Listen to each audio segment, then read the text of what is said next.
Good morning and good morning. Guten Morgen und guten Morgen. What an exciting salvation Jesus wrought for us. He paid for. Was für eine großartige Erlösung Jesus für uns doch bezahlt hat. Already now and yet it's only going to get better. Bereits jetzt und es wird noch besser werden. Now look at verse 6. Schau Vers 6. May the thought of this cause you to jump for joy. Möge der Gedanke daran, euch vor Freude springen zu lassen. Now, I really like this. Das gefällt mir wirklich sehr gut. Now, it's very interesting that the Apostle Peter is giving us a reason to jump for joy. Es ist sehr interessant, dass der Apostel Petrus uns einen Grund gibt, vor Freude zu springen, zu hüpfen. The thought of what? Der Gedanke an was? Now, Peter's telling us the thought of the fullness of our salvation in heaven. Petrus erzählt uns von der Vollkommenheit unserer Errettung im Himmel. You know, once you understand the context and in which situation he wrote, Sobald du den Kontext verstehst und weißt, in welcher Situation er schreibt, you can now also understand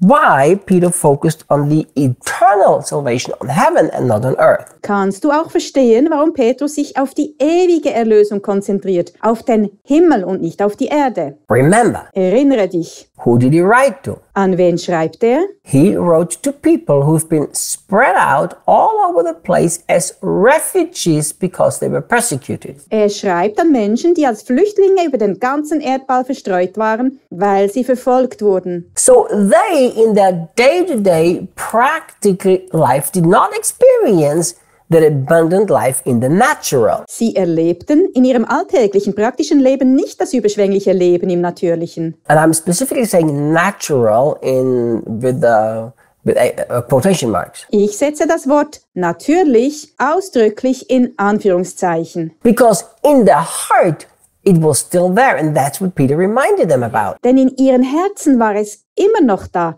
Genau daran erinnert Petrus sie. But the natural circumstances didn't show that everything was great. Die natürlichen Umstände zeigten jedoch nicht, dass alles großartig war. The natural circumstances were persecution.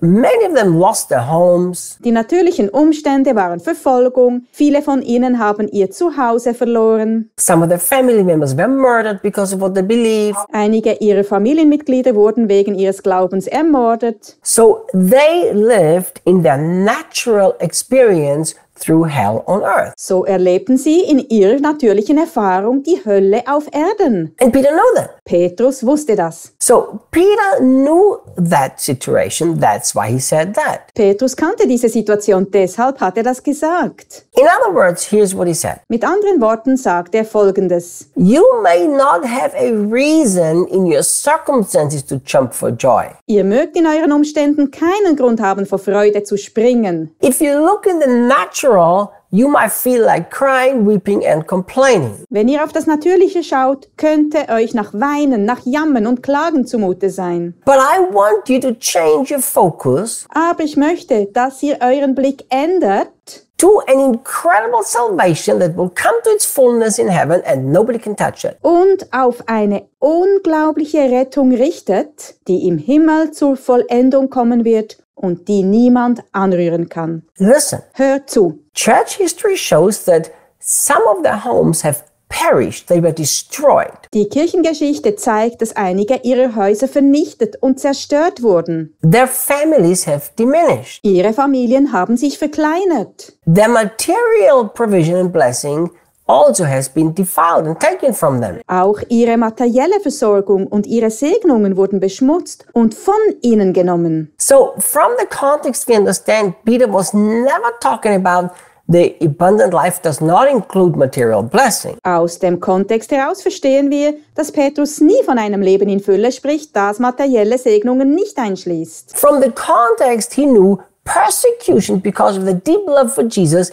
has taken all of that earthly stuff from them. Aus dem Kontext geht hervor, dass die Verfolgung aufgrund der tiefen Liebe zu Jesus ihnen all diese irdischen Dinge genommen hat. Now they are spread out refugees suffering because of their faith. Nun sind sie verstreute Flüchtlinge, die wegen ihres Glaubens leiden. Now Peter knows I have to put their thoughts on the bigger picture and on the greater purpose. Petrus weiß nun, dass er ihre Gedanken auf das große Ganze und ein größeres Ziel lenken muss. So look what he says. Also schau, was er sagt. May the thought of this, Möge der Gedanke daran, of what? woran? The thought of your eternal salvation in heaven, Der Gedanke an eure ewige Rettung im Himmel. cause you to jump for joy. Euch vor Freude springen lassen. Even though lately you've had to put up with grief of many trials. Obwohl ihr in letzter Zeit den Kummer vieler Prüfungen zu ertragen hattet. My dear friend, Mein lieber Freund, when you pass through grief and trial,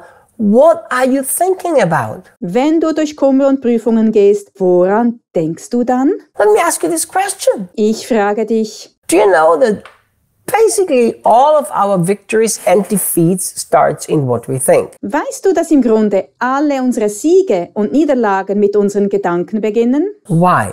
Warum? Because everything starts in our heart and we think with our hearts. Weil alles in unserem Herzen beginnt und wir mit unseren Herzen denken. Very clear the Bible is the thoughts of our hearts. Die Bibel sagt ganz klar, die Gedanken unseres Herzens. So when you go through trial and you keep thinking about the trial, you will not jump for joy. You will scream for anger. Wenn du also durch Prüfungen gehst und ständig an die Prüfungen denkst, wirst du nicht vor Freude springen, sondern vor Wut schreien. So what do you have to do when you pass through trials and difficulties? Was musst du also tun, wenn du durch Prüfungen und Schwierigkeiten gehst? You change what you think. Du veränderst deine Gedanken. That's exactly what Peter is telling them. Genau das sagt ihnen Petrus. May the thought of your eternal salvation in heaven cause you to jump for joy. Möge der Gedanke an eure ewige Erlösung im Himmel euch vor Freude springen lassen, Even though you're going through hell on earth right now. obwohl ihr jetzt auf der Erde durch die Hölle geht. My dear friend, Mein lieber Freund, if a Christian thinks right, wenn ein Christ richtig denkt, he has a reason to jump for joy every single day of his life. hat er jeden einzelnen Tag seines Lebens einen Grund, vor Freude zu springen. Let me say that again. Ich wiederhole, If a Christian only learns to think right, wenn ein Christ nur lernt, richtig zu denken, he has a reason to jump for joy every single day of his life. hat er einen Grund, jeden Tag seines Lebens vor Freude zu springen. So Peter is telling them, Petrus sagt ihnen, don't think about the trial, what's been taken from you, what you've lost. denkt nicht über die Prüfungen nach, über das, was euch genommen wurde, was ihr verloren habt. Then you're going to sit at home crying and complaining. Dann werdet ihr zu Hause weinend und klagend sitzen. Think about your eternal salvation in heaven. Denkt an eure ewige Errettung im Himmel. Then you can jump for joy. Dann könnt ihr vor Freude springen. Let's rejoice. Lasst uns frohlocken. Our salvation is great. Unsere Errettung ist großartig. See you guys tomorrow. Bis morgen, Leute.